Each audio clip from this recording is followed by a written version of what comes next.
사람이 살아있다는 증거 가운데 하나가 통증을 느끼는 것입니다.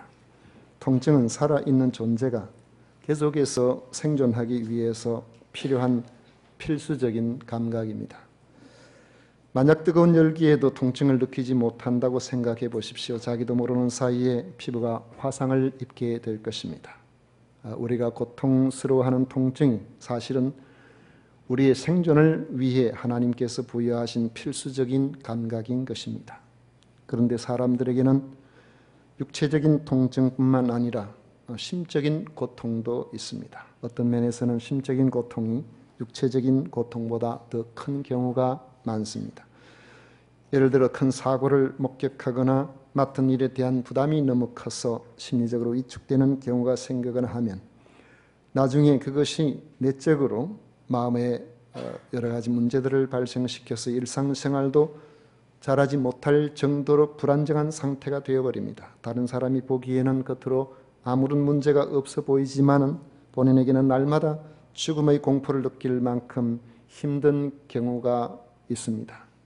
바울 사도도 사탄의 사자라고 부를 만큼 큰 고통을 주는 질병으로 힘들 때가 있었습니다. 하나님께 치유를 위해 여러 번 기도하였으나 그의 몸은 회복되지 않았습니다. 그는 육체의 질병으로 마음까지 낙심할 수 있는 그러한 상황에 있었지만은 그는 낙심하는 자리로 자신이 끌려가지 않고 질병을 주신 하나님의 의도가 무엇인지에 귀를 기울였습니다. 그가 받은 응답을 고린도후서 12장 9절에서는 이렇게 기록하고 있습니다. 나에게 이르시기를 내 은혜가 내게 족하도다. 이는 내 능력이 약한 데서 온전하여 짐이라 하신지라. 그러므로 도리어 크게 기뻐함으로 나의 여러 약한 것들에 대하여 자랑하리니 이는 그리스도의 능력이 내게 머물게 하려 함이라 했습니다. 사도는 자신을 고통스럽게 하는 질병조차도 자신을 겸손하게 하는 도구로 삼아서 그리스도를 능력 있게 드러내는 일에 쓰임받도록 기꺼이 믿음으로 자신을 모든 상황에 받아들이는 그런 자세를 보여주었습니다. 내가 겪는 고통은 무조건 사라져야 되고 내가 겪는 모든 실패는 당하지 않아야 될 일이라고 생각하는 것과는 차원이 다른 믿음의 모습을 보여주고 있는 것입니다. 그런데 바울 사도는 우리가 별로 생각지 못한 다른 근심으로 고통을 받고 있었습니다. 마음에 그치지 않는 고통이라고 표현하는 것을 보면 그의 고통은 심리적인 고통입니다.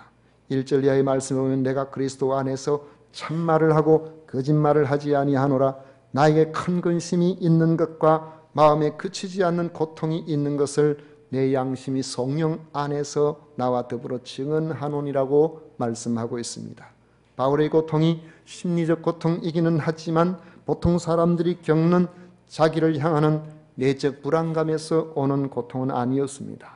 바울의 그치지 않는 심적 고통은 우리가 생각하는 일반적인 차원을 달리하고 있는 그러한 고통입니다. 그는 지금까지 죄로 말미암아 멸망의 길을 걸어가고 있는 이들에게 하나님의 구원 계획인 예수 그리스도의 십자가와 부활을 전파해 왔습니다. 죄사함과 영생의 복음을 전하는 일에 자신의 일생을 걸고 살아왔습니다. 그 수고의 열매를 맺어 많은 이들이 예수님을 믿고 곳곳에 교회도 세워지는 성과가 있었습니다. 그런데도 바울의 마음에는 여전히 큰 근심이 있었습니다.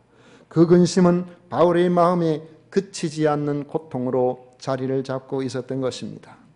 바울을 고통스럽게 한 근심거리가 무엇인지 보십시오. 3절에서 그 이유를 밝히고 있습니다. 나의 형제 곧 고리교의 친척을 위하여 내 자신이 저주를 받아 그리스도에게서 끊어질지라도 원하는 바로라 했습니다. 자신의 형제 곧 고리교의 친척이 구원을 받지 못한 것이 그의 마음에 그치지 않는 고통의 원인이라는 것입니다. 그들이 구원을 받을 수만 있다면 자신이 구원을 받지 못해도 그것을 기꺼이 받아들일 정도로 간절하다는 것을 표현하고 있습니다. 우리가 뉴스를 접하다 보면 수많은 사건, 사고에 대한 소식을 듣습니다. 하루에도 사고가 나지 않는 날이 없습니다. 그런데 우리는 그런 사건, 사고들에 대해서 별로 기억하는 바가 없습니다. 별로 관심을 가지려고 하지도 않습니다. 혹 관심을 가지는 경우가 있다면 유독 끔찍한 사건이거나 많은 인명피해가 난다든지 하는 이런 호기심을 끌만한 요소가 있을 때에 비로소 우리가 관심을 가집니다. 그런 것이 없으면 우리는 그냥 지나가는 경우가 많습니다. 그런데 생각해 보십시오. 하루에도 얼마나 많은 사람들이 교통사고를 당합니까? 얼마나 많은 사람들이 질병으로 목숨을 잃습니까? 2017년 교통사고 사망자 수를 경찰청에서 집계한 것을 보니까 작년 한 해 동안 교통사고로 죽은 사람이 4,185명이었습니다. 365일 나눠보니까 하루 평균 12명이 교통사고로 죽고 있어요. 죽은 사람만 그런 것이지 거기에 부상당하고 또 여러 가지 어려움을 당하는 그런 가족들의 그 고통을 생각해 보면은 이 교통사고로 당하는 이 가정의 문제들이 얼마나 심각한지 모릅니다. 그들 가운데서 특별히 제 마음속에 분노가 일어나는 것은 음주운전으로 교통사고가 나서 죽는 사람이 아주 많다는 점이에요. 그런데도 불구하고 이 사회는 음주 문화에 대해서 너무나 관대합니다. 방송이나 이런 데서 술 관계에 대해서는 너무나 너그러워요.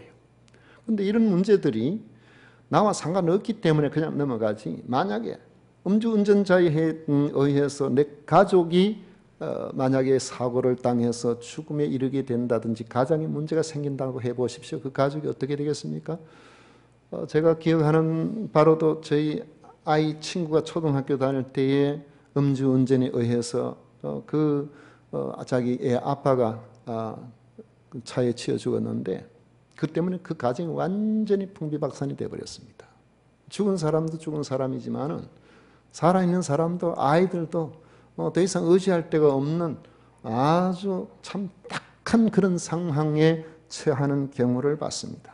그런데 이러한 일들이 비일비재하고 일어나고 있지만은 우리는 그런데 별로 관심을 기울이지 않습니다. 왜 그렇습니까? 내 가족의 문제가 아니니까 그렇게 넘어가는 거죠. 2016년 국가암정보센터에서 보여준 암으로 사망한 사람의 수가 78,194명이라고 했습니다. 하루에 평균 214명이 암으로 생명을 잃는다는 것입니다. 그런데도 우리는 심각하게 생각하지 않습니다.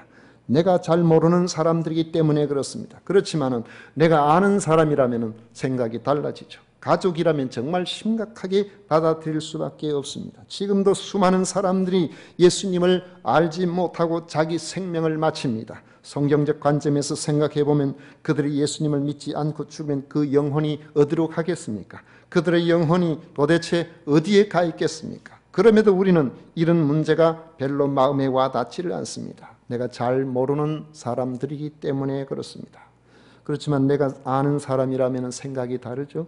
내 가족이라면 달라집니다. 내 가족이 구원을 받지 못하고 지옥에 간다고 생각하면 우리는 사정이 달라집니다. 바울 사도는 이방 곳곳에 복음을 전하면서 다녔습니다. 수많은 사람들에게 예수 그리스도를 믿음으로 죄 사함을 받고 하나님으로부터 의롭다 하심을 인정되어서 부활의 소망을 가진 사람으로 살도록 복음을 전해왔습니다. 하지만 자기 마음이 편하지는 않았습니다. 오히려 큰 근심이 자기 가슴을 짓누르고 있었다고 합니다. 바로 자기의 친척들이 복음을 받아들이지 않고 있었기 때문입니다. 이처럼 멸망의 길을 가고 있는 유대인들을 보는 사도의 마음은 안타까움을 금할 수가 없었던 것입니다. 그래서 끝까지 예수를 믿지 않으면 어떻게 하나 하는 이런 고통이 바울의 가슴 속에 응어리져 있었던 것입니다. 사실 그의 동족들은 자기를 위해서 잘해준 것이 없었습니다. 오히려 전도자의 길을 방해했습니다. 그가 당한 전도자의 길의 수많은 고통은 이방 사람들보다는 오히려 유대인들이었습니다. 때리고 돌로 친 사람들도 동족들이었습니다. 죽이려고 따라다닌 사람들도 동족입니다. 심지어는 40명의 결사대가 조성이 되어서 그를 죽이기 전에는 먹지도 않고 마시지도 않겠다고 할 만큼 살해의 위협을 준 이들도 동족들이었습니다. 생각해 보면은 그들을 향하여 연민을 가질 이유가 전혀 없어 보이지만은 사도의 마음에는 오히려 그럴수록 그들이 불쌍하게 여겨졌던 것입니다. 복음을 모르고 회개할 줄 모르는 동족을 보면 볼수록 바울의 심정의 고통은 더 커져 가기만 하였습니다. 저들이 알지 못해서 그렇기 때문에 더 안타까워했던 것이죠. 간혹 우리가 예수님을 혼자 믿어서 가정에서 여러 가지 이해해 주지 못하는 가족들로부터 어려움을 당할 때 그런 마음이 들지 않습니까? 믿지 않은 가족들 가운데서 믿는 우리들을 향하여서 그래 내가 교회를 가지 않지만은 열심히 잘 다니라고 이렇게 이야기해 주는 경우가 간혹 있습니다. 그런데 그럴 때는 고맙기는 하지요. 고맙기는 한데 우리가 그들을 향하여서 우리의 마음을 열어놓고 정말 긍휼히 여기는 마음으로 기도하는 것보다도 오히려 우리가 예수님을 믿는 그것 때문에 박해하고 힘들게 하고 어렵게 했던 가족들을 위해서 더 눈물 흘리면서 기도할 때가 많았던 기억이 납니다. 그럴 때는 저들이 믿기보다는 몰라서 그렇다고, 이 놀라운 은혜의 자리를 저들이 모르기 때문에 그렇다고 오히려 그들을 위해서 우리가 간절히 기도하고 그렇게 했었죠. 바울은 자신을 박해하는 동족의 죄는 미워했지만 그들의 영혼은 사랑했습니다. 그래서 끊임없이 그들의 구원 문제로 괴로워했습니다. 바울의 마음에는 자신이 저주를 받아 그리스도와 관계가 끊어지는 일이 있다고 할지라도 자기의 동족들이 구원받기를 간절히 원했던 것입니다. 바울의 이런 마음은 우리에게 중요한 교훈을 줍니다. 두 가지를 생각해 보겠습니다. 하나는 우리에게 구원의 기쁨이 크면 클수록 구원받지 못하고 살아가는 사람들 때문에 마음이 더 많이 아파진다는 것입니다. 8장에서 본 것처럼 우리는 넉넉히 이기는 구원을 얻었습니다. 찬양과 기쁨과 확신과 평안이 우리에게 있습니다. 그러나 그 이면에는 엄청난 다른 성격의 고통이 찾아오는 것을 봅니다. 이 고통은 세상적인 고통이 아니라 영혼을 향한 고통입니다. 내가 받은 구원의 기쁨으로 감격하고 있는데 눈을 들어 옆을 보니 이 기쁨을 누리지 못하고 지옥을 향하여 달려가고 있는 내 형제들이 보인다는 것이죠. 나의 구원을 위한 기쁨의 눈물이 어느 순간에 내 형제의 영혼을 불쌍히 여기는 그 마음에서 나오는 눈물로 바뀌고 있는 이유가 거기에 있는 것입니다. 구원의 기쁨을 누리지 못하는 사람은 예수 믿지 않는 사람을 봐도 불쌍히 여기는 마음이 별로 생기지를 않습니다. 그렇지만 구원의 기쁨을 누려본 사람, 구원의 확신이 있는 사람은 구원받지 못하고 살아가는 사람들에 대해서 안타까운 마음이 반드시 생기게 되어 있습니다. 여러분들 가족들 중에서 바깥에 나가서 남편이 혹시 맛있는 음식을 먹고 집에 와서 여보 내가 어느 식당에 가보니까 정말 그 음식 맛있던데 우리 다음에 같이 가자 이런 이야기를 해주는 남편 아니 계신가요? 여러분 그랬어요? 만약에 그런 분이 없다면 큰일입니다. 맛있는 거 혼자 다 먹고 아내가 무슨 모임에 어디 갔다가 정말 음식 좋은 거 하는 거 보면은 여보 다음에 어느 식당에 우리 한번 가보자고 그러고 이야기하잖아요. 왜 그럴까요? 그 음식이 맛이 없었다면 아마 이야기도 하지 않았을지 몰라요. 그러나 좋은 음식은 혼자 먹기 아까워요. 그래서 사랑하는 사람에게 같이 우리 가서 음식을 먹자고 그렇게 권하는 거죠. 간혹 보면 오늘 목사님 모시고 이렇게 가서 음식 괜찮은 식당에 가서 음식을 대접을 해드리는 그런 경우가 있는데 그렇게 하고 난다 몇 달 안 돼서 이야기를 나눠보면은 그 목사님 꼭 사모님 모시고 갔더라고요. 참 훌륭한 분입니다. 우리의 구원의 기쁨은 성령께서 주신 것입니다. 그런데 구원받지 못한 사람을 바라보는 고통도 역시 성령께서 우리에게 주시는 것입니다. 2절 끝에 그렇게 말씀하고 있습니다. 나에게 큰 근심이 있는 것과 마음에 그치지 않는 고통이 있는 것을 내 양심이 성령 안에서 나와 더불어 증언하노니 했습니다. 여러분 구원을 받았습니까? 하나님 우편에서 나를 위하여 지금도 간구하시는 주님을 믿고 계십니까? 이 세상 그 어떤 것도 우리를 우리 주 예수 그리스도 안에 있는 하나님의 사랑에서 끊을 수 없다는 사실을 지난 말씀에서 여러분 들었습니다. 믿어지십니까? 만약 믿어지신다면 그것은 예수님의 영이신 성령께서 우리에게 주신 마음입니다. 이런 사람은 믿지 않는 사람을 보면 영적 고통이 생겨요. 그들은 나와 같이 구원을 받지 못하였기 때문에 이 세상에 사는 여러 가지 일들도 대단하게 보여도 그들의 종국은 아무런 소망이 없다는 것을 우리는 알고 있습니다. 그래서 마음이 안타까운 것이죠. 이런 주변의 사람들을 보면 불쌍히 여기는 마음, 고통을 우리가 느낄 수가 있어야 합니다. 성령의 사람에게는 이런 마음이 있어야 한다는 것이죠. 이런 마음이 없다면 성령께서 이런 마음을 우리에게 달라고 그렇게 간절하게 기도해야 됩니다. 또 한 가지 우리가 생각해 보면 우리가 가진 이 구원을 얻게 하는 하나님의 말씀, 십자가와 부활의 이 복음을 전하는 전도는 가까이 있는 사람부터 시작을 해야 된다는 것이죠. 우리가 누구에게나 복음을 전해야 한다는 것을 다 알고 있습니다. 그런데 열정이 안 생기거나 옛날에는 열정이 있었는데 그 열정이 다 식어버린 그런 경우가 우리에게 많죠. 왜 그럴까요? 너무 익숙하든지 아니면 너무 멀리 있든지 그렇게 하면은 열정이 식을 수 있습니다. 4절 5절을 보십시오. 그들은 이스라엘 사람이라 그들에게는 양자됨과 영광과 언약들과 율법을 세우신 것과 예배와 약속들이 있고 조상들도 그들의 것이요 육신으로 하면 그리스도가 그들에게 나셨으니 그는 만물 위에 계셔서 세세의 찬양을 받으실 하나님이시니라 했습니다. 바울이 마음 아파하는 고립의 친척들을 그들은 이스라엘 사람들입니다. 그들에게는 하나님에 대한 개념이 있는 사람입니다. 그들은 하나님과 자신들의 관계에 대해서 인식을 가진 사람들입니다. 하나님의 말씀을 중심으로 한 회당 예배와 하나님의 약속의 말씀에 대해서 익숙한 사람들입니다. 그런데 이들은 예수께서 우리의 그리스도라는 사실을 믿지를 않아요. 그들은 아직까지 그런 믿음이 들어오지를 않았습니다. 우리가 전도해 보면은 이 가족 전도가 제일 어렵다는 것을 우리 잘 알죠. 특히 교회에 좀 나가본 그러한 가족, 교회 이야기에 조금 익숙한 그러한 가족들을 보면 내가 한마디 하면 그는 두 마디 해요.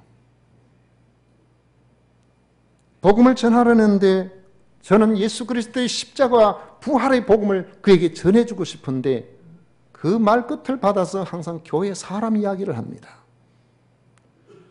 결국에는 복음도 못 전하고 이야기가 이상하게 접점도 없이 그렇게 끊어지고 마는 경우가 허다하게 발생합니다. 가족 전도하려다가 한 번 이렇게 해보고 두 번 그래보고 세 번 그래보고 이렇게 하다 보면 마음 한 구석에 항상 허전함을 안고 그냥 지나가게 되고 다음부터는 이런 시도를 하는 것이 그렇게 내키지를 않는 이런 상황이 발생한다는 거죠. 그런데 이것은 가족들, 사랑하는 사람, 가까이 있는 사람들 이런 이들에게도 그렇지만은 멀리 있어도 이게 쉽지를 않습니다. 관심을 가지려고 해도 서로 멀리 떨어져 있으면 지속적이고 실제적으로 그들에게 복음을 전하기가 어렵다는 것이죠. 간혹 간절한 마음을 가지고 감동을 가지고 저 서울 사시는 분이 진주에 내려와서 사랑하는 가족을 교회로 안내하는 경우가 있습니다. 그런데 한 번, 두 번은 가능한데 늘 그렇게 할 수가 없단 말이죠. 그러니까 여러 번 자꾸 해보다가 열매가 잘 맺히지 않고 이렇게 하면은 어느 순간에 보면 이 일을 더 이상 시도하지 못하는 경우를 우리는 흔히 봅니다. 바울은 동족들을 향한 마음을 가지고 있었지만은 멀리 떨어져 있었기 때문에 복음을 전할 기회를 얻을 수가 없었습니다. 그래서 로마서를 기록하고 오래지 않아서 동족들에게 복음을 전하기 위해서 기어코 예루살렘의 열정을 안고 올라갔습니다. 그런데 유대인들은 바울의 마음을 전혀 몰라주었습니다. 오히려 바울을 죽이려고 그렇게 했었습니다. 사도행전의 기록을 보면 당시의 동족들 가운데서 바울이 전하는 이 복음을 듣고 예수님을 믿었다는 기록이 나오지를 않습니다. 우리는 그러면 어떻게 해야 될까요? 우선 온 세상의 예수님을 알지 못하는 영혼들을 위해서 우리는 기도해야 되겠습니다. 요한복음 3장 16절에 나오는 말씀처럼 그리스도께서 하나님께서 보내신 독생자 예수께서 이 땅에 오셔서 십자가에 달려 죽으신 것은 특정한 몇 사람이 아니라 온 세상을 향하여서 주님께서 주신 복음의 초청이기 때문에 그렇습니다.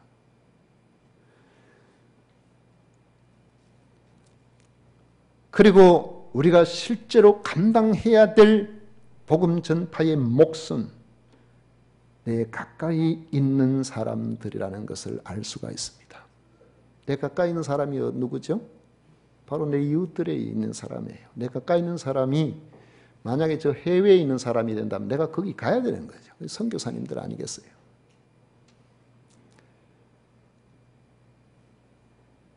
선교사 이야기하는 거 지난 금요일 기도회 때 제가 말씀을 드린 그 내용이 기억나네요. 저도 참 인상 깊게 들었습니다.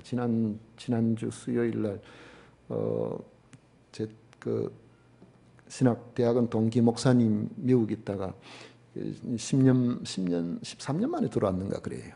그동안 못 들어온 이유는 건강이 너무너무 안 좋아가지고 거의 4경을 헤매는 그런 오랜 투병이 있어가지고 그런 가운데도 교회를 돌아보고 이제 그렇게 했었는데 최근에 한 2년 사이에 건강이 많이 회복돼가지고 형제들을 만날 수 있도록 그렇게 들어왔더라고요. 그래가지고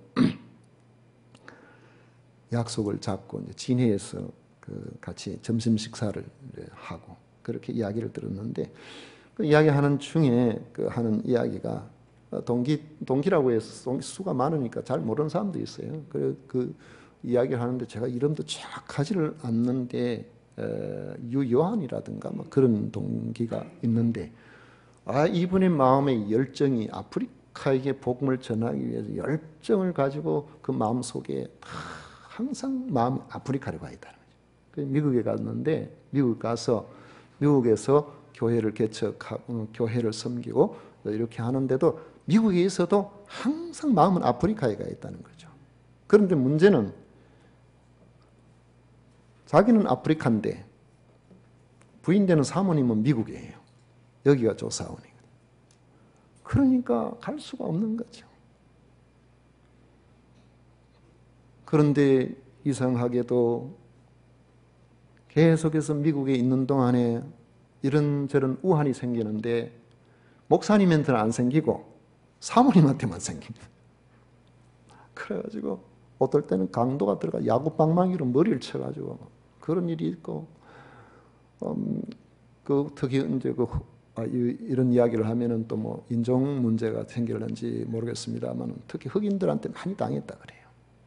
그래가지고 또 뭐 어떨 때는 문 닫는다고 하다가 끼어가지고 손가락이 막 잘리는 일도 막 일어나고 여러 가지 문제들이 발생을 해도 이 아프리카는 난 못 산다. 그분은 피아노도 잘 치고 정말 좋은 분인데 아프리카 선거는 도무지 엄두가 안 나요. 그래가지고 그 목사님이 도대체 어떻게 하면은 집사람을 아프리카로 데려갈 수 있을까? 작전을 바꿔가지고 여행 가는 식으로 단기 선교 우리 한번 가보자. 자기는 아프리카 여러 번 갔다 왔어요.